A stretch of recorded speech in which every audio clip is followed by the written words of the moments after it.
ഇൻഫിനിക്സിൻ്റെ Infinix not 35G എന്ന പുതിയൊരു smart phone ഇപ്പോൾ ലോഞ്ച് ചെയ്തിട്ടുണ്ട്. ഈ ഒരു വീഡിയോയിൽ നമ്മൾ നോക്കാൻ പോകുന്നത് ഇൻഫിനിക്സ് നോട്ട് 35G എന്ന ഫോണിനെ പറ്റിയിട്ടാണ്. ആദ്യം നമ്മൾ ഫീച്ചേഴ്സും കാര്യങ്ങളൊക്കെ നോക്കുകയാണെന്നുണ്ടെങ്കിൽ ഡിസ്പ്ലേയുടെ കാര്യത്തിൽ ഇൻഫിനിക്സ് നോട്ട് 35Gയിൽ 6.78 ഇഞ്ചിൻ്റെ ഫുൾ HD+ ഡിസ്പ്ലേ ആണ് വരുന്നത്. ഇതിൽ LCD പാനലാണ് ഉപയോഗിച്ചിരിക്കുന്നത്. പിന്നെ 120 ഹെർട്സിൻ്റെ റിഫ്രഷ് റേറ്റ് സപ്പോർട്ട് ചെയ്യുന്നുണ്ട്. 240 ഹെർട്സിൻ്റെ ടച്ച് സാമ്പിളിംഗ് റേറ്റും കൊടുത്തിട്ടുണ്ട്. പഞ്ചോൾ ഡിസൈനും ഇതിൽ വരുന്നുണ്ട്. പഞ്ചോൾ വരുന്നത് ടോപ്പ് സെൻറ്റർ ഭാഗത്തായിട്ടാണ്. അപ്പോൾ ഡിസ്പ്ലേയിൽ അമോലെഡ് ഡിസ്പ്ലേ ഒന്നും വരുന്നില്ല എന്നുള്ളൊരു കാര്യമൊക്കെ വരുന്നുണ്ട്. പിന്നെ സൈഡ് മൗണ്ടഡ് ഫിംഗർ പ്രിൻറ് സെൻസറാണ് ഈ ഫോണിൽ കൊടുത്തിരിക്കുന്നത്. ഈ ഫോണിൻ്റെ മാജിക് ബ്ലാക്ക്, ഇൻ്റർസ്റ്റെല്ലാർ ബ്ലൂ, അതുപോലെ തന്നെ സൺസെറ്റ് ഗോൾഡ് എന്നീ കളർ വേരിയൻസ് ആണ് ഇപ്പോൾ ലോഞ്ച് ചെയ്തിരിക്കുന്നത്. ഇനി പ്രോസസ്സറിൻ്റെ കാര്യം പറയുകയാണെന്നുണ്ടെങ്കിൽ മീഡിയാടെക്കിൻ്റെ ഡിമെൻസിറ്റി 6080 എന്ന പ്രോസസ്സർ ഇതിൽ കൊടുത്തിട്ടുണ്ട്.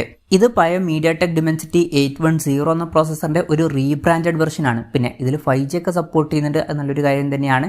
പിന്നെ ഈ ഫോണിൻ്റെ 4GB റാം വെർഷനും അതുപോലെ തന്നെ 8GB റാം വെർഷനും വരുന്നുണ്ട്.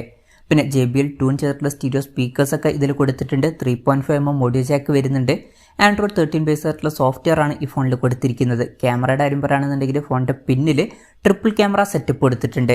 108 മെഗാപിക്സലിൻ്റെ f1.75 വരുന്ന മെയിൻ ക്യാമറ സെൻസറാണ് ഈ ഫോണിൽ വരുന്നത്.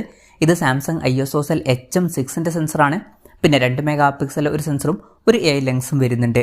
മെയിൻ ക്യാമറ സെൻസറിൽ 108 മെഗാപിക്സലൊക്കെ ഉണ്ടെങ്കിലും ബാക്കി ഫീച്ചേഴ്സിൽ അൾട്രാ വൈഡ് ആംഗിൾ ലെൻസ് ഒന്നും വരുന്നില്ല. അൾട്രാ വൈഡ് ആംഗിൾ ലെൻസും കൂടി കൊടുത്തിരുന്നെങ്കിൽ കുറച്ചും കൂടി നന്നായേനെ. എന്തായാലും അത് ഇതിൽ മിസ്സിംഗ് ആണ്. പിന്നെ ഫ്രണ്ടിൽ 16 മെഗാപിക്സൽ സെൽഫി ക്യാമറയും കൊടുത്തിട്ടുണ്ട്. ഇനി ബാറ്ററിയുടെ കാര്യം പറയുകയാണെന്നുണ്ടെങ്കിൽ 5000 mAh ബാറ്ററി വരുന്നുണ്ട്. 45 വാട്ടിൻ്റെ ഫാസ്റ്റ് ചാർജ് സപ്പോർട്ട് ചെയ്യുന്നുണ്ട്. അതുപോലെ തന്നെ Type C ചാർജിംഗ് പോർട്ടും ഇതിൽ വരുന്നുണ്ട്. അപ്പോൾ തരക്കേടില്ലാത്തൊരു ബാറ്ററി സെറ്റപ്പും ഇതിൽ വരുന്നുണ്ട്. അപ്പം ഇതൊക്കെയാണ് ഫീച്ചേഴ്സിനെ പറ്റി പറയാനുള്ള കാര്യങ്ങൾ. പിന്നെ ഈ ഒരു സ്മാർട്ട് ഫോൺ ഇപ്പം ഇന്ത്യൻ മാർക്കറ്റിൽ ലോഞ്ച് ചെയ്തിട്ടില്ല. ഇപ്പോൾ ഗ്ലോബൽ മാർക്കറ്റിലാണ് ഈ സ്മാർട്ട് ഫോൺ ലോഞ്ച് ചെയ്തിരിക്കുന്നത്. വിലയുടെ കാര്യം പറയുകയാണെന്നുണ്ടെങ്കിൽ ആ ഒരു കാര്യം അവർ ഇപ്പം അനൗൺസ് ചെയ്തിട്ടില്ല. എന്നാലും പറയപ്പെടുന്നത് ഈ ഫോണിൻ്റെ വില $300 താഴെ ആയിരിക്കുമെന്നാണ്. അതായത് 24,800 രൂപയ്ക്ക് താഴെ.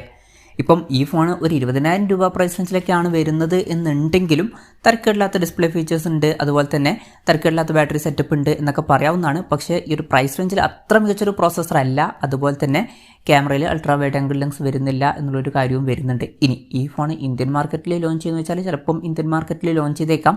എന്തായാലും കൺഫർമേഷൻസ് ഒന്നും പുറത്ത് വന്നിട്ടില്ല. ഇനി ഇന്ത്യൻ മാർക്കറ്റിൽ ലോഞ്ച് ചെയ്യുകയാണെന്നുണ്ടെങ്കിൽ ഈ ഫോണിൻ്റെ വില ഇത്രയും കൂടുതൽ വരാൻ ചാൻസ് ഇല്ല. മിക്കവാറും ഇതിനേക്കാൾ കുറവായിരിക്കാനാണ് സാധ്യത. ചിലപ്പം ഈ ഫോണിൻ്റെ വില ഒരു 15,000 രൂപ പ്രൈസ് റേഞ്ചിലൊക്കെ ആയിട്ട് എത്തിയേക്കാം.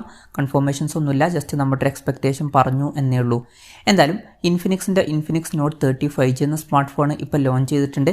വില ഒരു 20,000 24,000 രൂപ പ്രൈസ് റേഞ്ചിലാണെന്നുണ്ടെങ്കിൽ ഇത് അത്ര മികച്ചൊരു ഫോണായിട്ട് തോന്നിയിട്ടില്ല. 15,000 രൂപ പ്രൈസ് റേഞ്ചിലൊക്കെ ആണെന്നുണ്ടെങ്കിൽ വലിയ തരക്കേടില്ല എന്നൊക്കെ പറയാൻ പറ്റിയിട്ടുള്ള ഒരു ഫോണായിരിക്കും. എന്തായാലും ഇൻഫിനിക്സ് നോട്ട് 35G എന്ന ഫോണിനെ പറ്റിയിട്ടുള്ള നിങ്ങളുടെ അഭിപ്രായം ജസ്റ്റ് ഒന്ന് കമൻറ്റ് ചെയ്യുക. അതുപോലെ തന്നെ ഈ ഒരു സ്മാർട്ട് ഫോൺ ഇന്ത്യൻ മാർക്കറ്റിൽ നിങ്ങൾ ഏത് പ്രൈസിങ്ങിലാണ് എക്സ്പെക്റ്റ് ചെയ്യുന്നത് എന്നുള്ള കാര്യം കൂടി ജസ്റ്റ് ഒന്ന് കമൻറ്റ് ചെയ്യുക.